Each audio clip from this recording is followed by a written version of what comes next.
Oke, Bapak dan saudara sekalian yang dimuliakan Allah, hadis Abu Hurairah ini yang berbicara tentang suap menyuap atau riswah. Di sana dikatakan la'ana Rasulullah arasya wal murtasya fil hukmi. Berarti orang yang nyuap, orang yang disuap dalam hukum. Dalam riwayat Imam Ahmad itu ditambahi waraisha. Araisha itu yang menjadi pelantara atau makelar yang menghubungkan antara yang menyuap dan yang disuap. Makanya di dalam kitab 10 salam Pak dikatakan araisha walladhi yamshi bainahuma, orang yang menghubungkan antara keduanya. Wa illam ya'khud ala sifaratihi ajron, meskipun dia tidak mengambil dari maklarnya itu upah Pak. Fa in akhadha fa huwa ablaq, kalau dia mengambil maka dosanya lebih besar gitu. Nah, dari hadis ini Pak bisa disimpulkan kalau suap menyuap itu 3 orang tadi kena laknat, yang ngasih uang, yang menerima uang, yang menjadi pelantara. Suap menyuap yang bagaimana? Suap menyuap yang menghalalkan yang batil dan yang membuat apa Pak? Yang hak itu batil itu. Itu semua ulama sepakat ya. Sesuatu yang batil menjadi hak, yang hak menjadi batil. Suap menyuap yang semacam itu semuanya sepakat kalau apa? Haram. Seorang hakim, ini kenapa kok ketika kita bicara tentang suap itu topiknya mengarah pada hakim Pak, karena hakim ini kan yang memutuskan apa? Perkara. Pendapatan hakim itu bisa kita klasifikasikan 3 Pak, menjadi 4 Pak. Meskipun hakim ini tidak harus hakim, tapi orang yang memiliki kedudukan yang nanti berpotensi untuk apa? Disuap, yang memiliki jabatan atau kedudukan yang berpotensi untuk apa? Disuap. Yang pertama riswah. Riswah itu ya disuap tadi. Seorang hakim disuap untuk memenangkan sebuah perkara. Hukumnya jelas Pak, haram tadi. Yang kedua hadiah. Hadiah itu. Seorang pejabat kadang-kadang juga apa? Dikasih hadiah. Seorang sekarang Pak, rakyat semuanya ya dapat hadiah Pak itu. Menjelang pemilu kan dapat apa? Lah sedekah, bansos, macam-macam Pak. Itu bagaimana itu? Ya. Kalau hakim Pak, atau mungkin pejabat dikasih hadiah, hadiahnya itu berkaitan dengan jabatannya atau dengan keputusannya, itu jelas apa? Haram gitu. Misalnya seorang hakim lagi mengurus sebuah perkara Pak, yang ngasih hadiah itu yang tersangka ini Pak, yang dulunya nggak ngasih hadiah kok tiba-tiba ngasih hadiah. Ini ada apa? Yang semacam itu nggak boleh. Sebagaimana seorang pejabat Pak, atau misalnya ada rekrutmen ya, biasanya yang ikut rekrutmen karyawan itu ngasih sesuatu kepada, ya biasanya jenengan di BCM, di macam-macam Pak, yang dulunya nggak pernah ngasih kok ngasih. Itu ada apa gitu? Yang semacam itu dalam pandangan ulama Pak, berpotensi menjadikan seorang pejabat atau seorang hakim itu tidak objektif dalam memberikan apa? Putusan. Yang semacam itu tidak boleh juga. Yang kedua gaji dan rezeki, ini tidak usah kita bahas ya. Oke. Tapi sebelumnya Pak, ini yang menjadi perdebatannya. Kalau yang kita sepakat haram itu suap penyuap untuk menjadikan apa? Yang batil itu hak gitu. Tapi bagaimana kalau seseorang itu menyuap untuk tujuan mendapatkan hak atau kebenaran gitu. Mendapatkan hak atau apa? Kebenaran. Misalnya juga menjelang pemilu ini Pak, yang ngasih uang, caleg misalnya yang ngasih uang itu kan supaya mendapatkan apa Pak? Kebenaran. Tim suksesnya juga menyuap gitu. Supaya apa Pak? Memenangkan sesuatu yang dianggap benar. Itu boleh atau tidak gitu. Atau misalnya rekrutmen CPNS atau perangkat desa, semuanya kan pakai uang Pak. Kalau nggak pakai uang ya nggak jadi.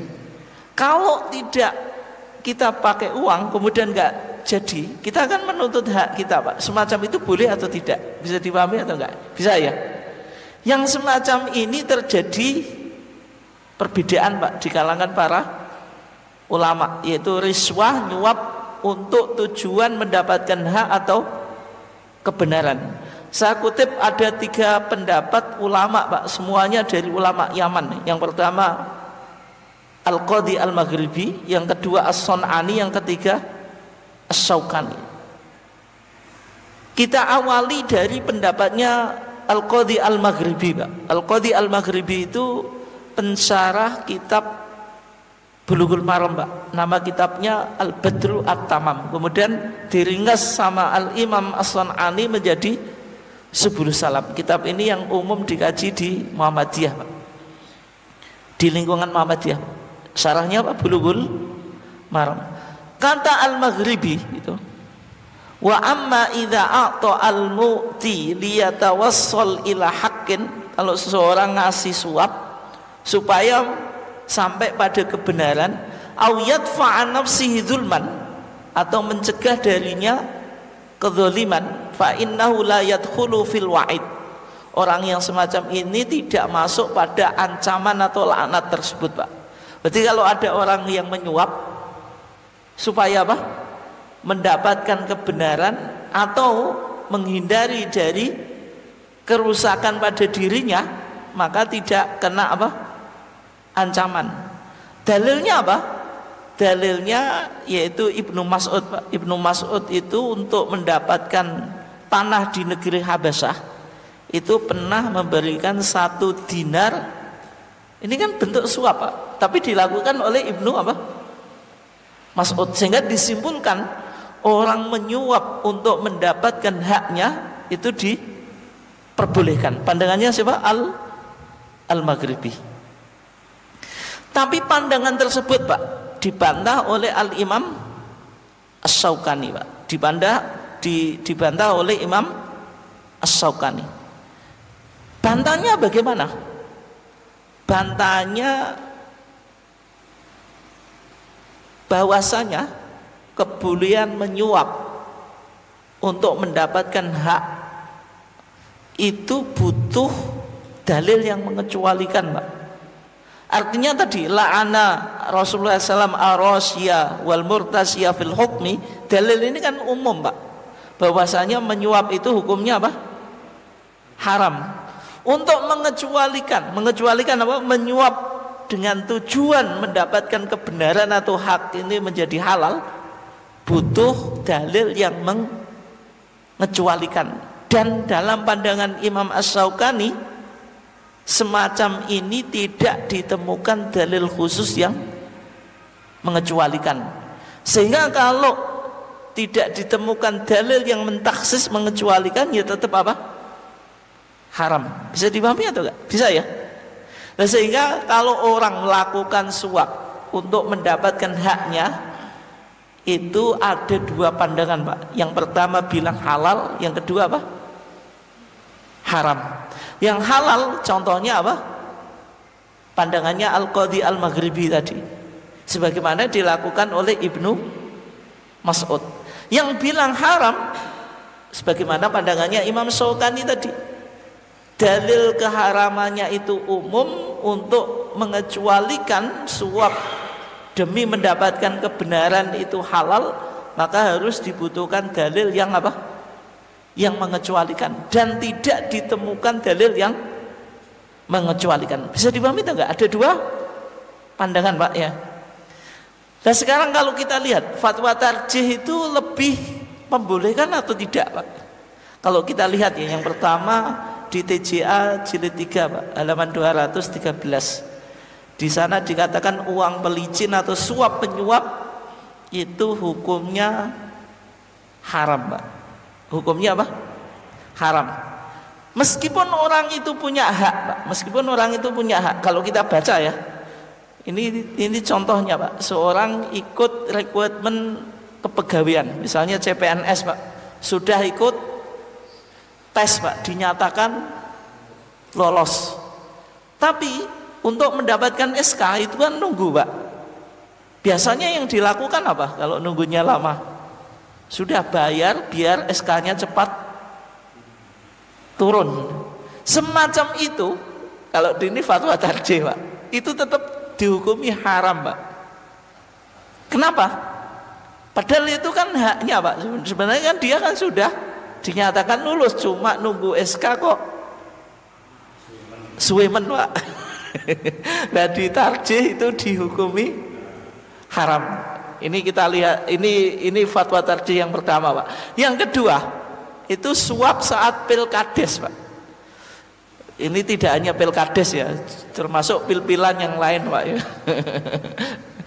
Nah, di sini pertanyaannya, umumnya kalau pilkades itu kan setiap calon melakukan manuver, Pak, memberikan bingkisan, bansos dan sebagainya tadi dengan berbagai macam bentuknya. Kemudian menjelang pemilihan ya jelas disangoni, Pak, itu. Nah, yang si penanya ini tanya, Pak, hukum uang yang didapatkan dalam pilkades itu halal atau haram? Kalau dia menolak, dia biasanya dicap, Pak. Orang yang menolak itu, awakmu kok sok suci itu, dikei duit gak gelem. Ini pertanyaannya semacam itu, Pak. Di jawaban majelis tarjih, Pak, dijelaskan kalau di majelis tarjih itu sudah ada fikih anti korupsi yang berbicara tentang korupsi dengan berbagai macam bentuknya. Dan di sana dikatakan, Pak, bahwasanya membagi-bagikan uang kepada masyarakat agar masyarakat memilihnya pada pemilihan kepala desa merupakan tindakan suap, dan hal tersebut dikategorikan sebagai tindak pidana korupsi. Dan sehingga dari pengertian riswah itu kan memberikan sesuatu untuk mendapatkan sesuatu, Pak, termasuk tiba-tiba kok dapat bansos, padahal sebelum ada Pak, ada pil-pilan itu tidak ada bansos, kecuali kalau orang itu sejak dulu ngasih bansos berarti tidak ada motif.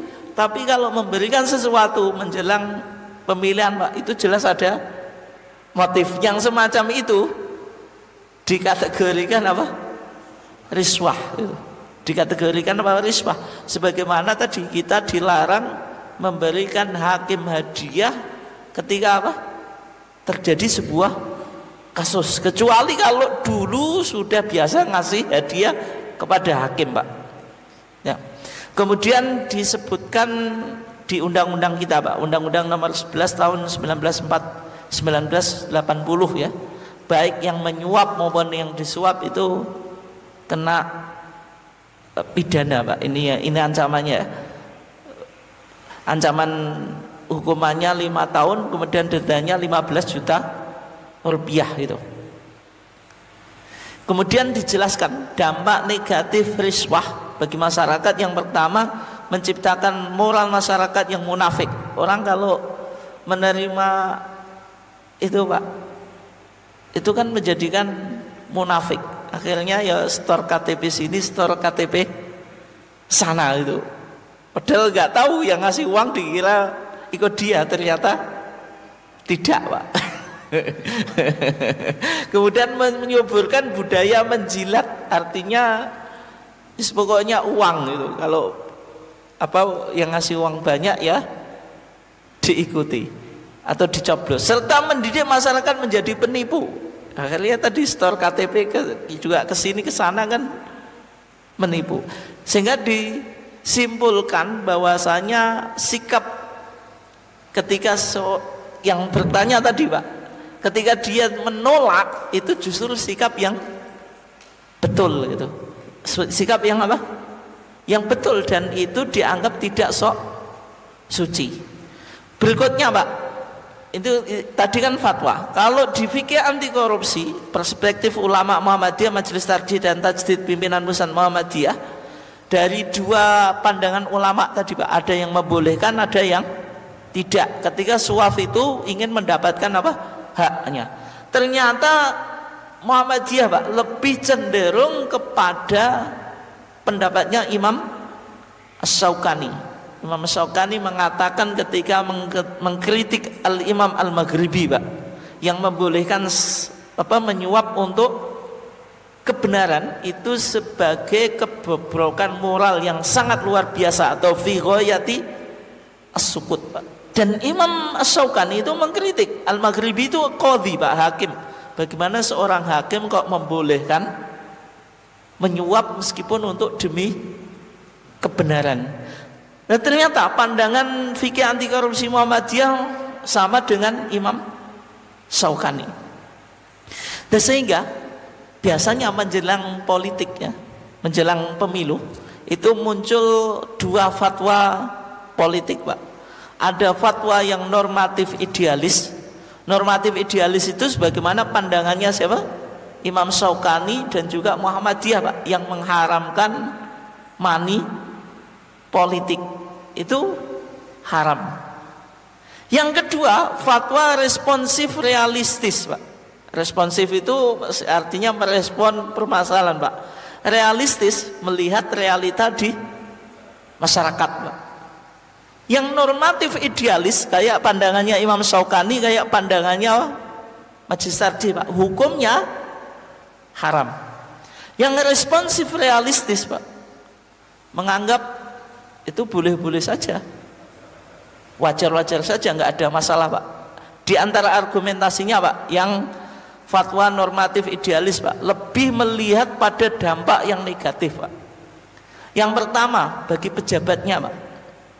Kalau pejabat nyalek Pak, itu kan butuh dana yang besar. Sehingga kalau jadi itu berpikir bagaimana mengembalikan modalnya Pak. Ketika berpikir mengembalikan modalnya Pak, ya di antara jalan yang ditempuh yang melakukan korupsi. Yang kedua korbannya rakyat Pak. Dia sudah tidak memikirkan tugasnya. Pokoknya rakyat nggak penting. Yang penting dia mati-matian bagaimana mengembalikan modal dulu Pak. Sehingga pejabatnya baik atau enggak? Enggak jelek Pak. Yang kedua rakyat. Rakyat menjadikan orang yang munafik Pak. Karena tadi ikut sana ikut sini padahal nggak jelas Pak. Dia sebenarnya ikut yang mana gitu. Karena demi uang. Budaya penjilat dan penipu sebagaimana yang kita sudah sampaikan tadi, sebagaimana pandangan fatwa tarjih. Ini kalau fatwa politiknya sifatnya apa? Normatif idealis Pak. Normatif itu melihat sesuatu yang benar tidak boleh diperjuangkan dengan cara yang salah, dan juga dampak negatif dari suap tadi Pak, baik untuk pejabat maupun rakyatnya. Bisa dipahami ya? Oke. Berikutnya fatwa yang realistis dan responsif Pak. Maksudnya melihat realita di masyarakat tadi. Lebih melihatnya suap semacam ini, money politik semacam ini hukumnya boleh-boleh saja Pak. Dan itu membawa dampak yang positif bagi pejabatnya, bisa mendapatkan kursi kekuasaan itu. Yang kedua, melihat fakta di lapangan Pak. Misalnya partai yang tidak Islami itu justru yang menang. Orang yang nggak soleh Pak, kalau kita nggak pakai uang itu yang menang. Yang rugi siapa? Kita. Akhirnya DPR itu diduduki oleh orang-orang yang tidak soleh Pak. Itu alasannya semacam itu ya. Oke, itu melihat pada dampak positif yang didapatkan oleh pejabat atau calegnya Pak. Yang kedua bagi rakyatnya Pak. Rakyat berpartisipasi dan ini dianggap sebagai apa Pak? Jihad. Kadang-kadang ya dimodali Pak. Maksudnya dimodali kita urunan uang untuk ngasih orang yang tidak mendukung calon yang kita perjuangkan Pak. Ini kan bentuk apa? jihad. Yang kedua amar ma'ruf nahi mungkar, Pak. Amar ma'ruf ya. Tadi kita berusaha menempatkan orang yang baik di posisi yang baik, berarti kan bentuk amar ma'ruf itu. Jadi melihatnya pada apa? Dampak positifnya, Pak.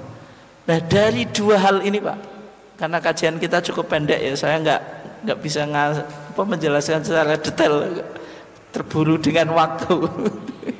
Kira-kira pandangannya semacam itu, Pak. Saya tidak menyimpulkan, berarti ada dua pandangan yang berkembang. Tapi yang jelas kalau pandangan majelis tarjih, karena lembaga resmi fatwa, Pak, tidak mungkin memberikan fatwa yang berlawanan dengan undang-undang. Keliru kalau majelis tarjih memberikan fatwa yang sifatnya tadi saya istilahkan fatwa realistis responsif. Pasti fatwanya majelis tarjih apa? Normatif idealis. Tidak mungkin lembaga fatwa secara resmi mengeluarkan fatwa bertentangan dengan undang-undang.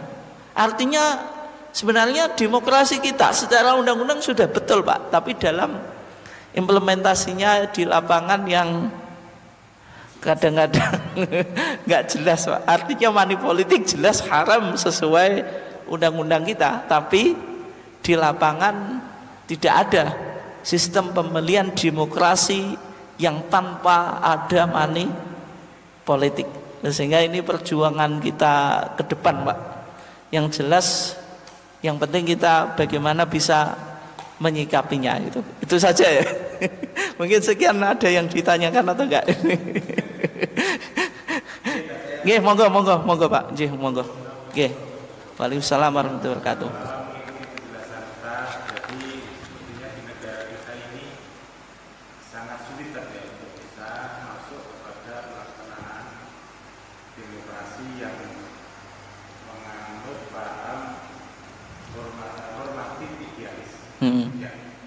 Bahkan kalau saya mungkin bisa ditambah satu lagi, normatif, etis, idealis. Nah itu juga ya, itu ya makasih. Banyak yang tidak lagi bicara soal etika. Ya. Seperti halnya akhirnya kita dapat pemimpin yang meskipun ngahmok tapi kelowah-kelowah, tapi karena uangnya banyak, akhirnya juga begitu. Dan yang lebih miris lagi, orang-orang yang dalam kategori itu bagian dari warga Muhammadiyah atau mengklaim warga Muhammadiyah yang selama ini lebih mengarah kepada logika dan etika.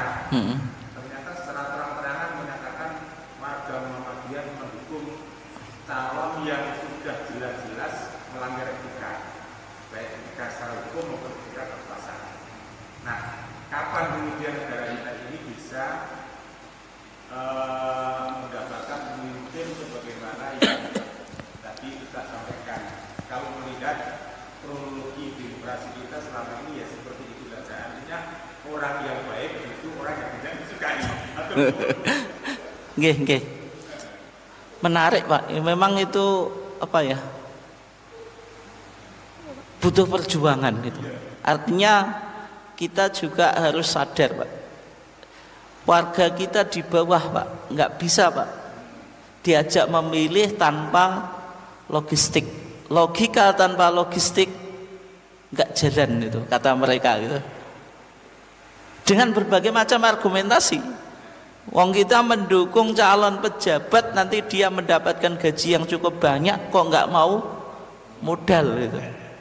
Rakyat menikmati uang itu ya di momen-momen seperti ini, Pak. Itu di bawah karena tadi budaya money politik sudah cukup melekat, Pak.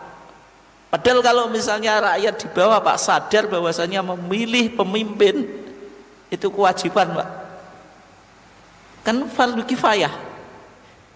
Dan kita juga harus berpartisipasi karena nanti menentukan 5 tahun ke depan kan yang memimpin kita itu orang baik atau tidak.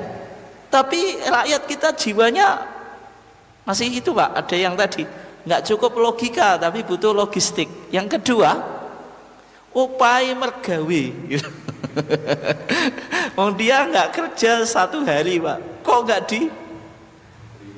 nggak dikasih upah, Pak? Jadi tadi dianggap uang yang diterima itu sebagai kompensasi dia meluangkan waktu untuk berangkat ke TPS, Pak. Ini juga problem, Pak. Ini nggak mudah gitu. Artinya ketika kita bicara money politik harus dua pihak tadi, yang nyalon maupun rakyat yang di bawah itu. Kalau hanya yang nyalon di kita serang, Pak, masa nyalon pakai uang gitu.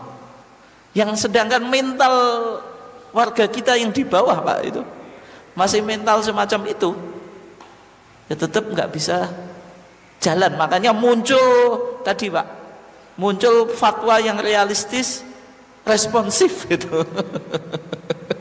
Ya, untuk menjadikan orang soleh menduduki kursi jabatan, Pak, harus melakukan suap gitu, untuk mendapatkan apa? Dukungan. Artinya ketika kita menyuap itu membeli kebenaran sebagaimana fatwanya Gus Bah, Pak. Ya kan kalau Gus Bah sering lah yang beredar di medsos itu dianggap kalau menyuap dalam pil-pilan itu kita membeli kebenaran.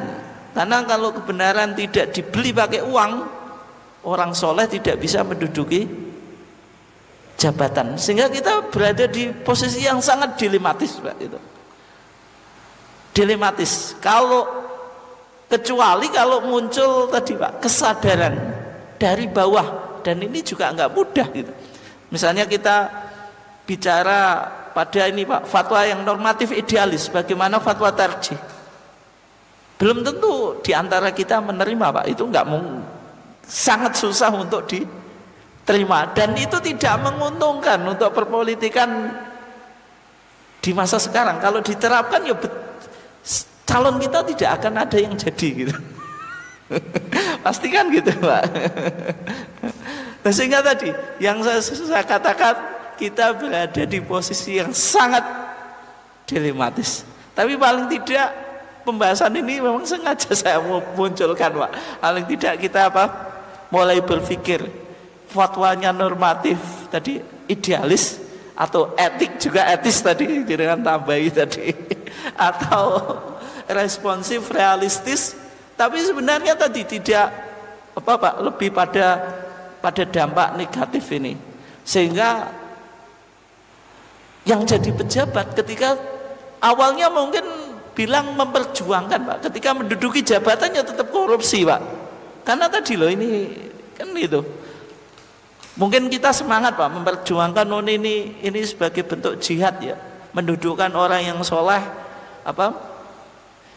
di tempat yang benar. Ketika dia jadi, karena modalnya banyak juga, dia juga tetap mengarah ke arah korupsi.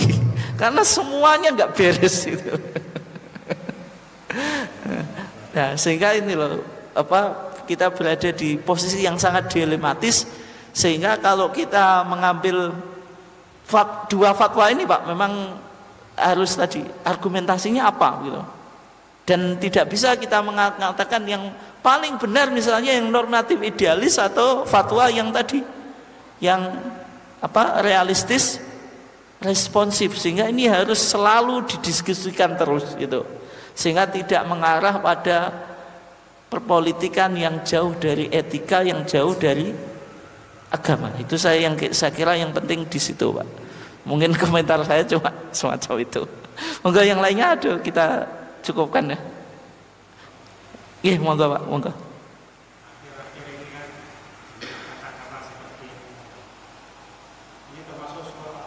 Apa, Pak? Apa? Kata-kata di masyarakat itu seperti ini. Ambil uangnya dengan coblos uangnya. Oh. Ambil uangnya jangan coblos orangnya. Itu fatwa Ustadz Abdul Somad. Yang kedua Buya Yahya gitu. Buya Yahya juga semacam itu, Pak. Ambil uangnya jangan coblos orangnya. Kalau dicoblos orangnya berarti dosanya dua, Pak, kata Habib Yahya, Pak. Artinya apa? Dosa mengambil uang dan dosa menyoblos. Karena dengan menyoblos itu kan berarti kita mematuhi suapnya tadi, Pak. Berarti dosanya 2 itu menurut Habib ya.